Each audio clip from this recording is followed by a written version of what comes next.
La siguiente es una producción de 360podcast.sv. Diana Verónica y Tony, la entrevista se sube todos los días a 360podcast.sv, el primer hub de podcast en El Salvador. O puedes volver a escucharla por Spotify, Apple Podcast, Amazon Music, YouTube Music o TuneIn. Dale clic a la campanita para que recibas la notificación. Este día en el Corre de la Mañana le damos la bienvenida a... Está con nosotros, como lo habíamos adelantado, el doctor Óscar Picardo, director del Instituto de Ciencia, Tecnología e Innovación de la Universidad Francisco Gavidia. Siempre disfrutamos mucho estas charlas con el doctor Picardo, quien viene con la novedad de un nuevo libro que se titula Psiquiatría Política, Relatos Ideológicos del Cerebro. ¿Qué es esto, Óscar? Bienvenido, qué gusto. Lástima que hoy Diana Verónica se reporta malita de salud, pero nada, bueno. Un gusto y le mandamos un saludo a Diana Verónica y pronta recuperación. Pues bueno, este es un proyecto de ya unos 3 años de trabajo en donde hemos ordenado más de 120 artículos escritos con un guión preestablecido. De una forma simbólica le hemos puesto psiquiatría política, como viendo la política como un paciente psiquiátrico, ¿verdad? Que tiene múltiples padecimientos. Y bueno, ordenamos un capítulo relacionado con la política y el cerebro, otro con las emociones, otro con las patologías. Es una forma un poco lúdica. Entonces tú has tenido a lo largo de varios años la intencionalidad de ir como escribiendo el libro poco a poco en columnas que han sido publicadas. Exactamente. En el diario de hoy. Ese fue el objetivo, lo pensamos ya hace más de 3 años y empezamos a producir y a ordenar artículos con el equipo editorial, pero sí tenía la idea y un cuidado editorial. Muchos de los artículos se han modificado para el libro. Algunos aquí hay un hilo conductor. Sí, exactamente. Y bueno, al final decidimos cerrarlo, que costó cerrarlo, porque había más material. Y con el equipo de editores lo fuimos ordenando y bueno, creo que quedó un buen ejercicio para entender nuestra cultura política, nuestros políticos desde una perspectiva psiquiátrica. Bueno, vamos a analizar hoy la publicación del 8º estudio. Bueno, primero muchas gracias por el libro, ¿verdad? 8º estudio de humor social y político. Hay otros problemas más importantes. Así se titula este 8º estudio que ha venido el Instituto de Ciencia, Tecnología e Innovación de la Gavidia. Ha venido haciendo, son como encuestas muy distintas de lo normal, que tienen también una intencionalidad de ir midiendo otra vibra de la gente, claro. Óscar. Sí, esto es una línea de investigación que la decidimos después de la pandemia y que tiene que ver con ciencias del comportamiento, ¿verdad? Cómo se comporta la gente, cómo actúa la gente. Y esta es la 8ª encuesta. En cada una de ellas hemos ido explorando aspectos diversos, con preguntas muy complejas. Ya llevamos más de 10.000 personas entrevistadas, ¿verdad? Cada encuesta han sido 1.200, 1.300 personas y hemos preguntado aspectos muy, digamos, íntimos de la gente, con preguntas bastante difíciles de contestar. Nos hemos rebuscado a veces para explorar en la dimensión personal, psicológica, antropológica, para descifrar la cosmovisión, cómo la gente piensa, cómo la gente actúa, por qué actúa como actúa. Y esto lo hemos ido combinando también con algunos trabajos experimentales que hemos hecho en paralelo. Pero sí, son 8 estudios ya prácticamente en los últimos, 4 años. Y cada vez más nos permite penetrar, ¿verdad?, en el inconsciente. ¿Cómo ha evolucionado el comportamiento, lo cotidiano de los salvadoreños a este 8º estudio de cuando comenzaron, Óscar? Pues mira, nosotros lo que vemos en general, al ver la foto de los 8 estudios, vemos un deterioro estructural que creo que tiene que ver con 2 aspectos: el debilitamiento del sistema escolar y educativo y el debilitamiento de la estructura familiar también, la disfuncionalidad de la familia. Y esto vertebrado por el tema de redes sociales. O sea, es una ecuación bastante compleja de procesar. Hemos escrito algunos papers, algunos artículos científicos sobre estos resultados. Hemos también logrado definir este tema de la idiosincrasia. De hecho, en esta última encuesta, hoy publicamos un artículo que te lo compartí ayer, creo, donde hay un resumen que refleja bastante bien las circunstancias de la idiosincrasia salvadoreña. Esta idiosincrasia ha ido evolucionando, ¿verdad? Cuando uno mira hacia atrás, han habido diversos intentos, a veces muy breves, como Poema de Amor de Roque Dalton, en donde te describe al salvadoreño o la salvadoreña promedio. Luego tenemos el libro de Humberto Velázquez, La cultura del diablo, que también hace una descripción antropológica. Y por último, Horacio Castellanos Moya, que también en su literatura realiza una descripción. Y nosotros hemos intentado profundizar en estos aspectos. Me llama la atención que dijiste que este comportamiento o esta forma en cómo somos los salvadoreños está, dijiste, vertebrado por las redes sociales. Sí. Cualquiera podría pensar, bueno, las redes sociales son un pasatiempo, son algo que donde entro a enterarme, a ver qué está pasando con las demás personas. Pero significa entonces que las redes sociales tienen un gran impacto sobre nuestras vidas y nuestro comportamiento. Sí, o sea, no es algo, es algo menor. Exactamente. Hay algo más profundo en todo esto que generalmente lo pasamos por alto, que es la plasticidad del cerebro. El cerebro es un órgano que constantemente se está modificando, ¿verdad? Cada vez que aprendemos algo en la escuela, nuestro cerebro se modifica y nos permite avanzar. Lo voy a poner con el ejemplo más básico. Una vez que aprendemos los números y aprendemos a sumar, y después a restar, y a multiplicar, y a dividir, todo eso afecta. Las redes sociales, su exposición, su dinámica, también está teniendo un impacto. Está cambiando el cerebro de la gente, ¿verdad? Entonces,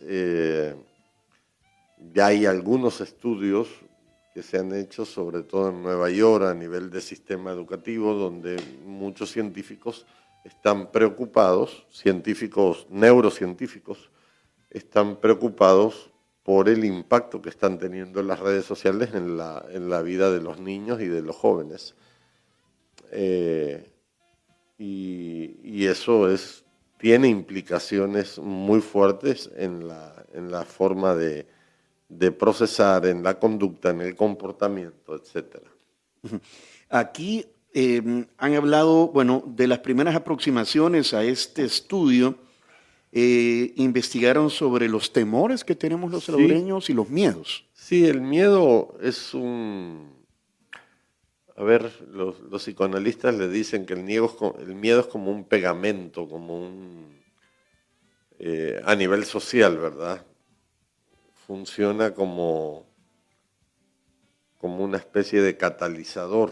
Por ejemplo, voy a poner quizás el ejemplo más claro. En Europa, los europeos están fortaleciendo los nacionalismos por el miedo a los migrantes. O sea, una cosa es el miedo individual que yo pueda tener, pero el miedo social que se está viviendo en Europa por las oleadas migrantes de africanos es lo que está generando un poco ese pensamiento de ultraderecha, ultraconservador, y que siempre ha existido, ¿verdad?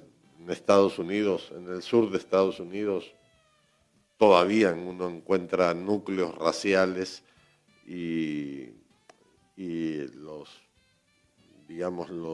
estadounidenses criollos, por decirlo de alguna forma. La América profunda. La América profunda le tiene miedo a los afroamericanos, a los latinos, a los asiáticos. Entonces hay muchas manifestaciones de odio, legislación, propuestas políticas. Y aquí en nuestro caso intentamos conocer un poco, tener algún registro del miedo, ¿verdad? Cómo lo vive el salvadoreño, qué tipos de miedo. Entonces hicimos algunas preguntas. Primero queríamos saber cómo entienden el miedo, ¿verdad? Y ahí ya encontramos una dificultad, ¿verdad? Para algunos es un estado emocional, para otros es una sensación, un sentimiento, algo religioso, y 12% no tengo ni idea qué es el miedo. Entonces por ahí empezamos, descubrimos que el factor al que le tiene más miedo el salvadoreño es a la situación económica. Ajá. O sea, hay una vulnerabilidad económica. Aquí está que el costo de la vida en comparación al año pasado está muy caro, dice la gente, 50.61%, caro 39.82%. O sea, ya si sumamos eso es el principal miedo. Sí, y es justamente el tema de alimentos, ¿verdad? Entonces, la situación económica está por arriba de los terremotos, de la enfermedad, de las pandillas. Es la principal preocupación. Exploramos si se consideran o no personas miedosas, si han sufrido episodios traumáticos de miedo, y preguntamos si nacemos con el miedo o lo aprendemos. Hicimos una cantidad de preguntas profundas. Si le tiene miedo a sus padres, ¿verdad? Que es otra de las... y ahí, bueno, 11% nos dijo que sí, que le tenían mucho miedo, ¿verdad? Mira, el 72.6% de los encuestados creen en la existencia del infierno y el purgatorio. Sí. Y casi la mitad tienen miedo de irse al infierno. Sí. Eso revela algo. ¿Ah? Sí, son de las preguntas extrañas que hacemos, porque bueno, al final la gente habla de esto, ¿verdad? Pero tenemos temor de Dios, 81.1%. Sí, la gente le teme más a Dios que al diablo, ¿verdad? Esa es otra pregunta, ¿verdad? 37% le tiene mucho miedo a un ser diabólico o demoníaco, pero 81% le tiene mucho miedo a Dios. Entonces, entender eso, descifrar por qué le tenés miedo a Dios o el concepto de temor de Dios que te enseñaron en la catequesis, ¿qué significa eso? ¿Verdad? Pero entonces, ¿qué? Los salvadoreños vemos a Dios más como un Dios que castiga a un Dios amoroso. Exactamente. O sea, tenemos una religiosidad, yo lo he catalogado en algunos artículos como una religiosidad un poco infantilizada, porque sí la gente es muy religiosa, sí la gente es muy creyente, pero de repente te encontrás con esta foto, ¿verdad? Que es, volvemos a la pregunta que hacíamos anteriormente, si le tenía miedo a sus padres, ¿verdad? En teoría, la relación entre padre y hijo debería ser afable. Los padres son educadores, sí ejercen una autoridad, pero de ahí a tenerle miedo es otra cosa. Entonces, entender este tema del temor de Dios o entender el tema del infierno, del purgatorio o de miedo a un ser diabólico, lo que sea, creo que son cosas muy importantes, muy fascinantes para comprender cómo actuamos. Y quizás termino con esto, pese a que somos muy religiosos y muy conservadores, en las estadísticas de sitios web visitados hay 4 que son de pornografía. Dentro de las cosas que más visitan los salvadoreños, 4 de los sitios son sitios pornográficos. Y la gente lo dijo. Entonces sí, entonces vos decís, ¿qué tipo de religiosidad y de conservadurismo tenemos? ¿Cómo nos enseñaron esto? Mira, te voy a poner un ejemplo. Yo estoy en un grupo de WhatsApp donde circulan desde rezos, rosarios, y obviamente circula más tarde, viene la tanda de pornografía en el mismo... son los mismos compañeros del... Saludos al Promoción 88 del Liceo. Pero se da esa... Y yo creo que mucha gente que nos está escuchando está diciendo... Está imaginándose o pensando lo mismo. Sí, son, digamos, las controversias, los dilemas de nuestra moralidad, ¿verdad? De cómo nos educaron, ¿verdad? Peca, rezo y empato, ¿verdad? Entonces ahí la voy llevando, peco, rezo y empato, peco, rezo y empato. Entonces es una forma de vivir, digamos, ¿verdad? Una forma de llevar la vida y de ver las situaciones morales y éticas en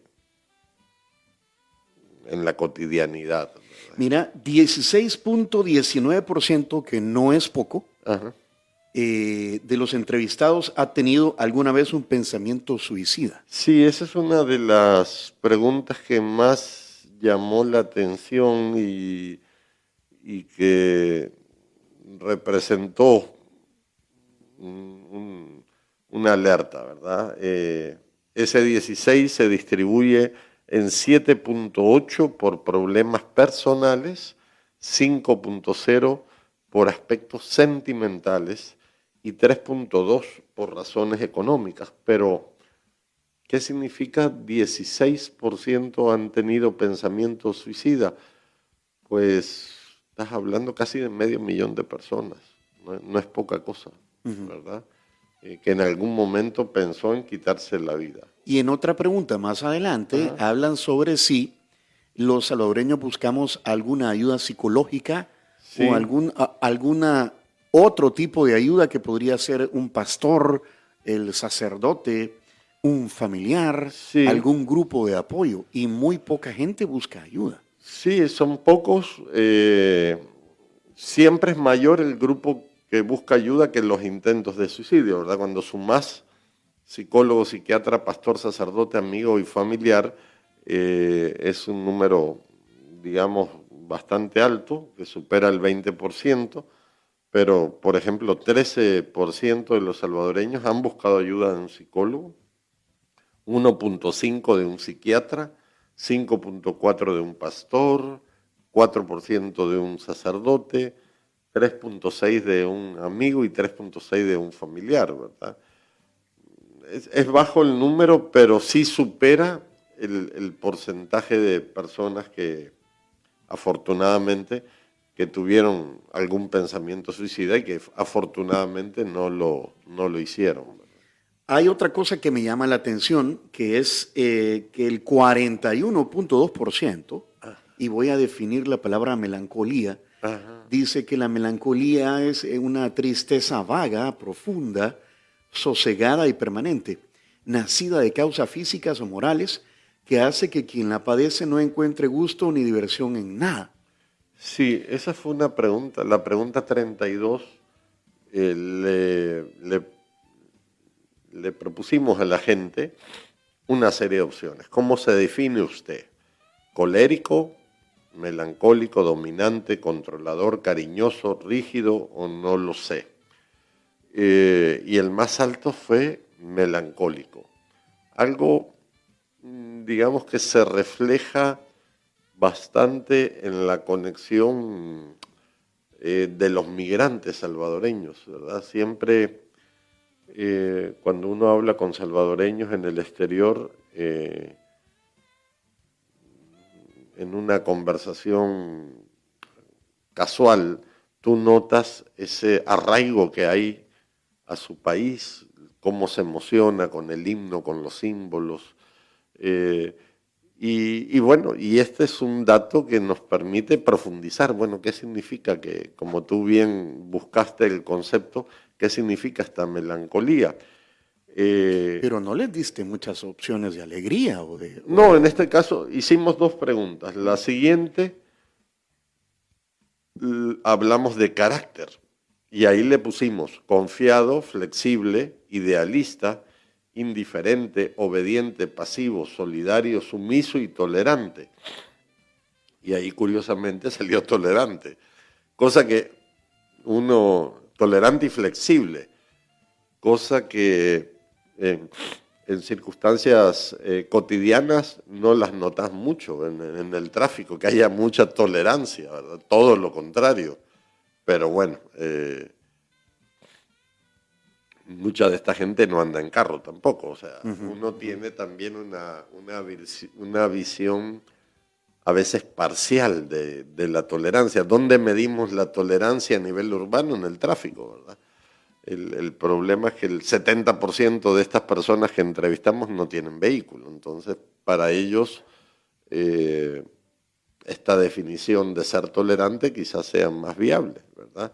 Tolerante y flexibles, ¿verdad? Quedémonos ahí en este octavo estudio de humor social y político, que son encuestas muy interesantes que miden otras cosas que no miden otras encuestas de otras casas encuestadoras, ¿verdad? Que lo hace la Universidad Francisco Gavidia a través del ICTI.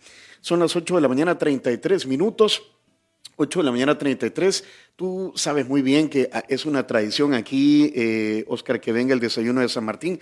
Antes te hago entrega de tu bolsa de Cherito Café. Muchas ¿verdad? gracias. Que tú ya sabes que es el Sí. excelente café que aquí consumimos, que es lotes de café que no son exportados y se quedan aquí para promover la cultura de consumir un buen café. Cherito Café lo encuentran en Bolengo Plaza y en las tiendas Tengo. También ya vino San Martín, deliciosas opciones para tus almuerzos, las encuentras en San Martín, que trae para esta temporada el nuevo pan con cochinita pibil, elaborado con pan baguette, frijoles, costra de queso, tomate, cebolla morada y aguacate, con un toque de crema, ¿verdad? Esto en cualquiera de las sucursales de San Martín. Los desayunos vinieron gracias a las amigas de Línea Rosa, que son mujeres manejando para mujeres, y su compromiso es brindar tranquilidad y confianza en cada viaje. Contáctelas al WhatsApp 62004491 o a través de la Línea Rosa app. Ya volvemos.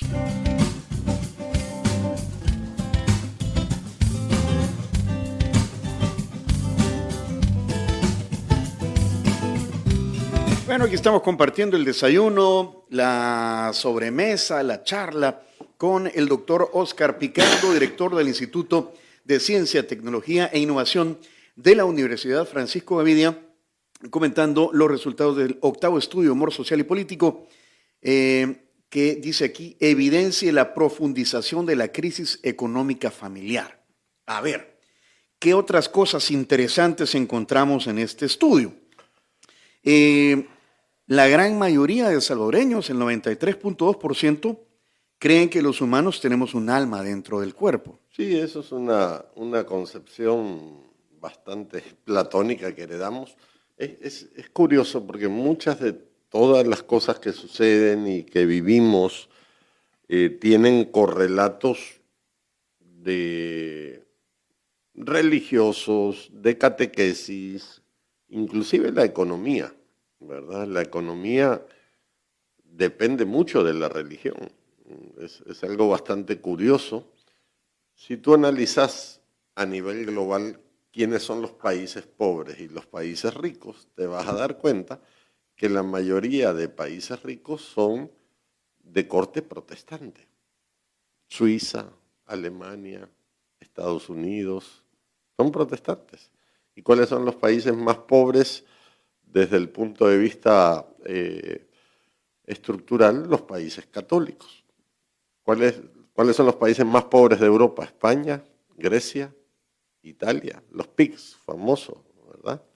Portugal, España, Grecia e Italia. Esto ya te lo había escuchado a ti en una conversación personal. Sí, exacto. Y me dijiste en aquel entonces, si quisiera compartirlo con la audiencia o que se lo compartas, que tiene que ver un poco con el premio o la gratificación a la vida en vida o después de la muerte. Claro, hay dos modelos. El catolicismo tiene el modelo que se le conoce como de providencia y los protestantes, cuando hablo de protestantes hablo de gente seria, no de charlatanes, porque aquí tenemos muchas iglesias evangélicas que son protestantes pero son charlatanas. El protestantismo genuino tiene el modelo que se llama de predestinación. Y Lutero, cuando define su marco teológico, a él se le pregunta, bueno, ¿y quiénes son los que se van a salvar y quiénes son los que se van a condenar? Y Lutero dice, bueno, los que se van a salvar tienen tres características: prosperidad económica, prosperidad en la salud y prosperidad en la iglesia. Entonces, eso generó un movimiento socioeconómico de que la gente quería demostrar que tenía prosperidad socioeconómica para demostrar que estaba a salvo. Por el contrario, en la Iglesia Católica, el modelo de providencia facilitaba o exhortaba el valor de la pobreza. Es otra cosa muy distinta. De hecho, el padre Yacuría tiene hasta un famoso artículo que se llama La civilización de la pobreza, en donde el valor fundamental es crear una sociedad sin excesos, etc. Entonces, y desde el punto de vista jurídico, el protestantismo también aboga por la justicia terrenal versus el modelo católico que aboga por la justicia después de la muerte. Entonces que si te portaste bien en la vida vas al paraíso y si no vas al infierno. Exacto. Entonces son dos visiones totalmente distintas que nos han enseñado desde chiquitos y que no nos hemos dado cuenta y que no hemos estado muy conscientes, pero al final, hace poco yo comentaba un caso, una señora que salió en un reportaje donde un borracho los atropelló y le mató 3 hijos. Entonces la señora decía, bueno, esto Dios lo quiso así, ¿verdad? Y entonces esa visión de que como que Dios juega los dados y Dios lo quiso así, en el mundo protestante no existe, no es admisible, ¿verdad?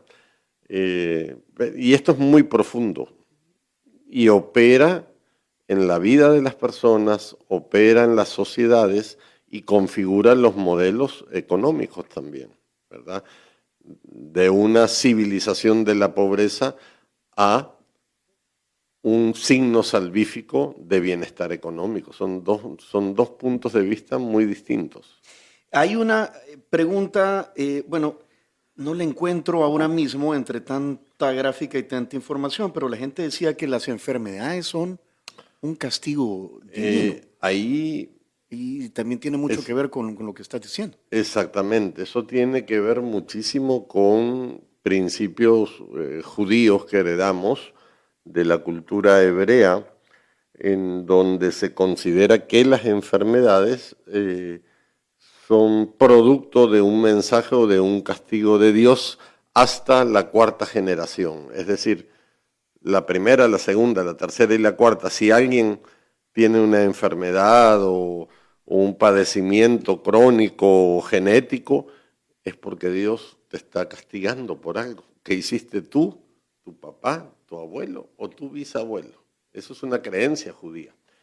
Y eso lo toma Lutero, porque Lutero dice que el signo de salvación es prosperidad en la economía, en la salud y en la iglesia. Entonces, cuando alguien padece una enfermedad, es vista con sospecha, por algo está pasando esto. Es como un poco la ley de karma, así, ¿verdad? Y así pensamos los salvadoreños. Y así piensa la gente. Entonces, a veces, para bien o para mal, cuando alguien tiene una enfermedad muy fuerte, muy potente, un cáncer, la gente hace una lectura. Esto es una prueba, esto me lo ha mandado Dios por algo, esto es un mensaje, esto es un castigo. La gente interpreta cosas, ¿verdad? El 65% de los salvadoreños tiene algún familiar en los Estados Unidos. 65%. 65% es altísimo, ¿verdad? 6 de cada 10 tienen algún familiar y el resto en otros países que no es Estados Unidos, ¿verdad? O sea, 26% en otros países. Cuando lo sumás al 65%, estamos hablando de un 90% de los salvadoreños tiene algún familiar o en Italia, o en Canadá, o en Estados Unidos, o en Australia. Y eso, claro, tiene mucho que ver con el tema remesas y con otros aspectos importantes. Casi el 90% dice que lee la Biblia. Sí, ahí creamos un set de preguntas de aceptación, rechazo e indiferencia.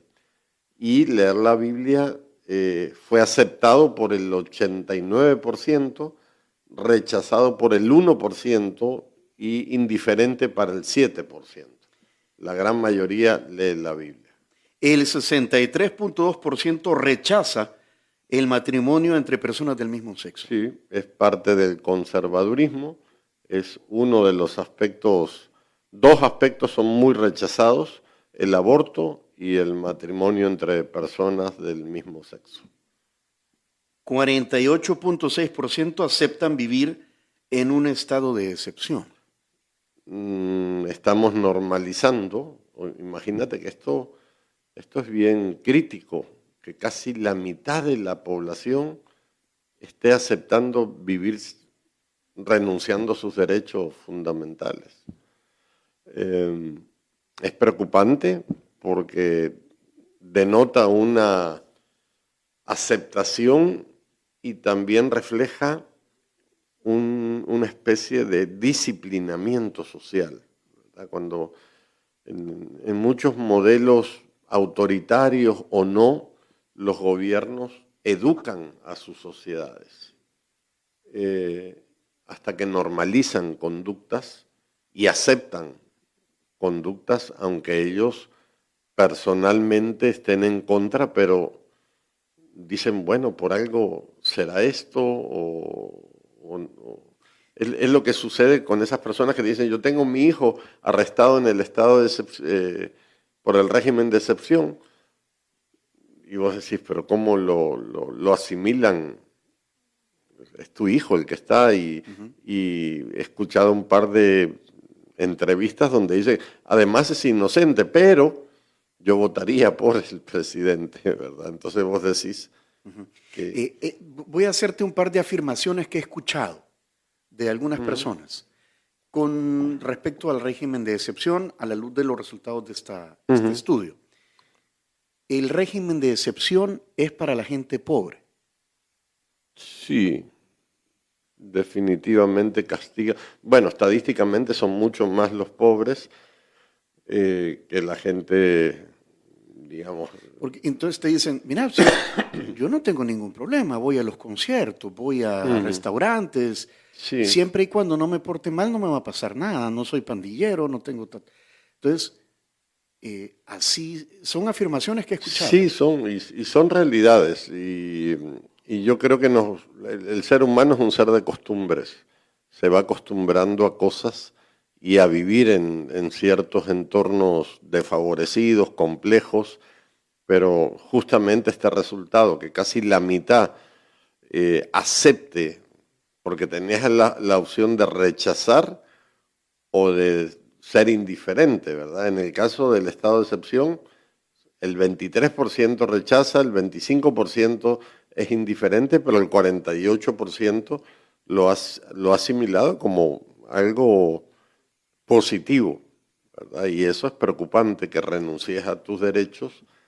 Y creo que tiene que ver también toda la maquinaria de comunicación y propaganda y el beneficio mismo de vivir sin pandillas. Y al respecto he escuchado cosas, afirmaciones tales como, es que a los salvadoreños nos gusta que nos manden, Sí. que nos pongan en orden. Hay varias encuestas de la UCA de años atrás en donde la gente ha manifestado su beneplácito de aceptar gobiernos fuertes. Bueno, de hecho aquí otra de las preguntas es: ¿un gobierno fuerte o autoritario?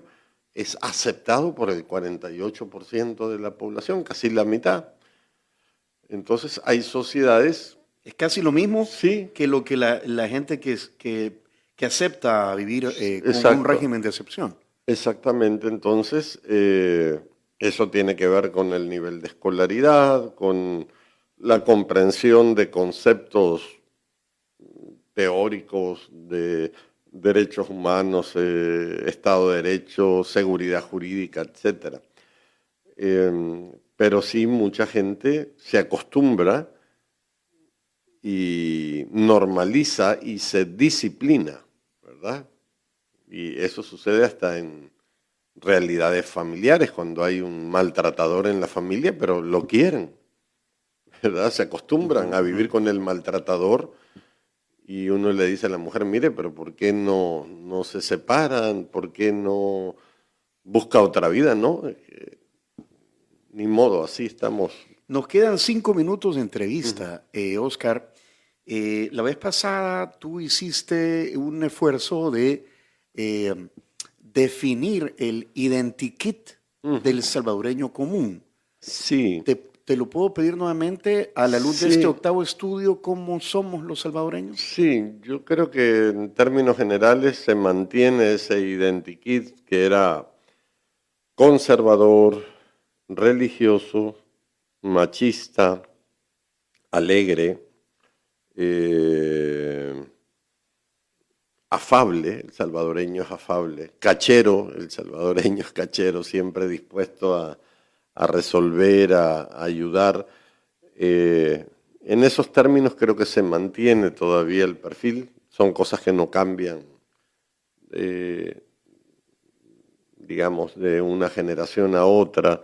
De hecho, estamos haciendo un estudio intergeneracional con Giuseppe De Pila, un psicólogo, y pronto vamos a tener algún resultado, pero más o menos esa es la figura a grandes rasgos que seguimos viendo en este tipo de estudio, ¿verdad? El conservadurismo, la religiosidad que se mantiene, la afabilidad manifestada a través de diversas preguntas y respuestas. Pero hay contradicciones, como lo que mencionaste. O sea, somos religiosos, sí. Hay temor de Dios, pero la gente busca ver pornografía. Claro. Sí, es, digamos, cuando decimos somos religiosos, ahí aparece una amplia gama de posibilidades, de tipos de religiosidad. Y como te decía, creo que tenemos o vivimos una religiosidad bastante infantilizada o instrumentalizada, ¿verdad? Un poco el Dios a mi medida, el Dios que yo necesito, el Dios que confortable, el que no me exige mucho y con el que puedo transar, ¿verdad? Es decir, volviendo al esquema relativismo. Peco, rezo, Empato. empato, ¿verdad? Y volvemos a empezar, ¿verdad? Eso creo que sigue funcionando y es un tipo de religiosidad, ¿verdad? Que se ha ido instalando en la cultura nuestra. Ya nos anticipaste, dices que estás trabajando otro estudio con un psicólogo. Sí, de transiciones generacionales, intergeneracionales. ¿Y eso cómo se come? Entender dentro de, digamos, de cada uno de las, por llamarlo de alguna forma, de los grupos sociológicos que van transitando de generación en generación, qué recibimos, qué se descarta, qué se mantiene, ¿verdad? Como repetimos patrones.